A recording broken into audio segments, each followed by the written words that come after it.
আজকে আমরা করবো এখানে কলার থোড় ঘন্ট করার জন্য শুকনো লঙ্কা, তেজপাতা আর দিয়ে দিলাম গোটা জিরে ফোড়নে। এখন সোমবারে দিয়ে দিব আলু দিয়ে কলার থোড় ঘন্ট হবে। আলু দিয়ে দিলাম, আলুগুলো ভালো করে ভেজে নেওয়া হচ্ছে লাল লাল করে। এখন দিয়ে দিব নুনিয়া চাল,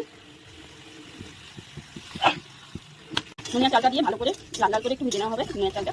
এখন দিয়ে দেওয়া হবে একটু জিরার গুঁড়ো, ভালো করে একটু গরম জলে ভিজিয়ে রাখা হয়েছিল সেই জিরার গুঁড়োটা একটু জলে দিয়ে দিতে হবে। এখন কাঁচা লঙ্কা দিয়ে দেবো, লবণ পরিমাণ মতো, হলুদ পরিমাণ মতো, স্বাদ মতো চিনি। এখন কলার থোড়টা ভালো করে আগে থেকে কেটে কুচি কুচি করে জলে ভিজিয়ে রেখে কালো জলটা বের করে একদম হলুদ লবণ দিয়ে ভালো করে মেখে রাখা হয়েছে।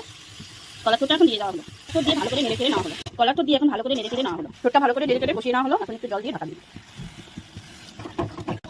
এরপর ঢাকাটা খুলব। ঢাকাটা খোলার পর এখন দিয়ে দেবো ঘি, ঘি গলিয়ে নেওয়া হয়েছে, অনেকটা ঘি দিয়ে দেওয়া হলো। মশলা, ঘি গরম মশলা দিয়ে ভালো করে নেড়ে চেড়ে নিলাম। ঘন্টটা কি সুন্দর হয়ে গেছে, দেখো কলার থোড় ঘন্টটা হয়ে গেছে। তো নামিয়ে দিলাম। এখন কেমন হয়েছে জানিও, আর আমার চ্যানেলটা